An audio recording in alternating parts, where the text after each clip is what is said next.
નમસ્તે મિત્રો, આજે આપણે ધોરણ 7માં હિન્દી વિષય ભણીશું. હિન્દી વિષયમાં આજે આ આપણો બીજો વિડીયો છે. પહેલા વિડીયોમાં આપણે પ્રકરણ 1 ચિત્ર કે સંગ જોઈ ગયા. આજે આપણે એમાં કાવ્ય 2 જોઈશું. તબ याद तुम्हारी आती है. यह एक प्रकृति गीत है जिसके कवि है राम नरेश त्रिपाठी. राम नरेश त्रिपाठी का जन्म 4 मार्च 1889 को उत्तर प्रदेश में सुल्तानपुर जिले के कोयरीपुर गांव में हुआ था. वे कवि, उपन्यासकार, नाट्यकार और आलोचक थे. उनकी मुख्य कृतियाँ मिलन, पथिक, स्वप्न और मानसी है. स्वप्न पर उन्हें हिंदुस्तान का अकादमी का पुरस्कार मिला. उनकी हे प्रभु आनंददाता ज्ञान हमको दीजिए प्रार्थना बहुत प्रसिद्ध है. उनका निधन 16 जनवरी 1992 को हुआ. सुबह का वातावरण खुशनुमा होता है और प्रकृति का कण दर्शनीय होता है. रिमझिम बारिश में सुबह का दृश्य मनमोहक और आकर्षक होता है. प्रस्तुत कविता में इसका वर्णन किया गया है. मित्रों, यहाँ आप देख सकते हैं कि यहाँ सुंदर दृश्य दिया गया है. रात का अंधेरा दूर होने पर जब सूर्य निकलता है तब सुबह होने पर आकाश में तारे छिप जाते हैं. रात का अंधेरा दूर होने लगता है. पूर्व दिशा में सूर्योदय के पहले लालिमा छा जाती है. पंछी चहचहाने लगते हैं. कलियाँ खिलने लगती है. फूलों की खुशबू हवा में फैलने लगती है और सभी मनुष्य अपने अपने कार्य में जुट जाते हैं. तो इस प्रकार सारी सोई हुई प्रकृति जाग उठती है और वातावरण में ताजगी का अनुभव होता है. तो इस काव्य में कवि को इस सुबह का वातावरण देखकर इस प्रकृति, इस सारी सृष्टि के सृजनहार ईश्वर की याद आती है. तो यहाँ इस काव्य पंक्ति को हम समझेंगे.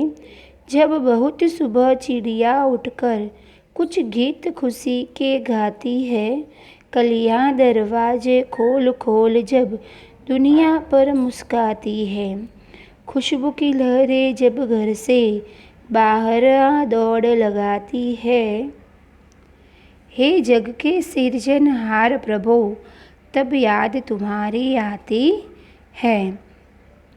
तो यहाँ कवि कहते हैं चिड़िया सुबह उठकर इस तरह चहचहाने लगती है जैसे वे खुशी के गीत गा रही हो. हम सब जानते हैं बच्चों कि जैसे ही सुबह होती है वातावरण में पक्षियों की आवाज़ गूंजने लगती है और उन आवाज़ को सुनकर हमें ऐसा लगता है कि जैसे वो भगवान के गीत भजन कीर्तन कर रही हो. कलियाँ दरवाजे खोल खोल जब दुनिया पर मुस्काती है. कलियाँ अपने दरवाजे, अपनी पंखुड़ियाँ को, अपनी जो बंद पंखुड़ियाँ होती है उसे खोलकर सोती हुई दुनिया पर मुस्काने लगती है. खुशबू की लहरें जब घर से बाहर आ दौड़ लगाती है. खुशबू की लहरें फूलों में से निकलकर चारों ओर फैलने लगती है. फूलों के अंदर जो खुशबू होती है वो खुशबू फूल रूपी घर में से बाहर निकलकर पूरे वातावरण में फैल जाती है. हे जग के सिरजनहार प्रभु तब याद तुम्हारी आती है. और यह सब खुशनुमा वातावरण देखकर हे सृष्टि के रचने वाले हे प्रभु, यह सब देखकर मुझे तुम्हारी याद आती है. तो यहाँ कवि क्या कहते हैं कि सुबह होते ही चिड़िया चहचहाने लगती है और ऐसा लगता है कि वो खुशी के गीत गा रही हो. कलियाँ अपने दरवाजे खोलकर सोती हुई दुनिया पर मुस्काने लगती है. खुशबू की लहरें फूलों में से निकलकर चारों ओर फैलने लगती है और यह सब देखकर कवि को प्रभु की याद आती है. जब छमछम बूंदें गिरती है, बिजली चमचम कर जाती है, मैदानों में वन बागों में जब हरियाली लहराती है. यहाँ कवि कहते हैं कि जब वर्षा ऋतु में बादल बरसने लगते हैं तब पानी की बूंदें छम छम की आवाज़ करती है। ऐसा लगता है कि वे नृत्य कर रही हो और उसी समय बिजली भी चमकती है। ऐसा लगता है जैसे कि बूंदों का नृत्य देखकर आकाश का चेहरा खुशी से चमक उठता है।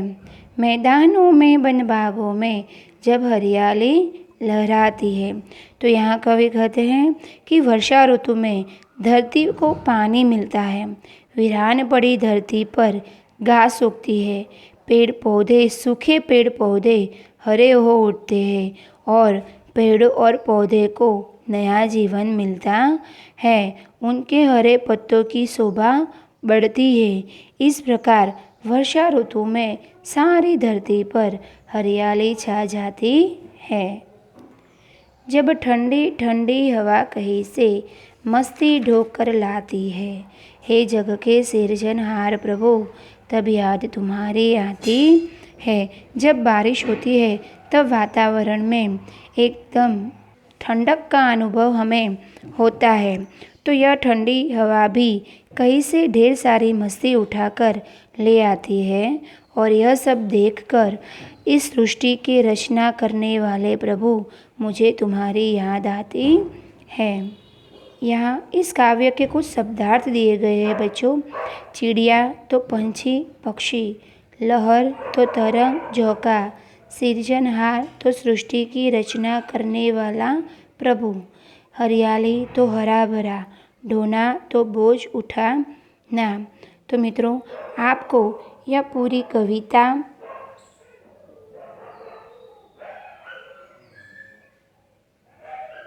और उसके शब्दार्थ अपने नोट में होमवर्क के रूप में लिखने हैं। Thank you.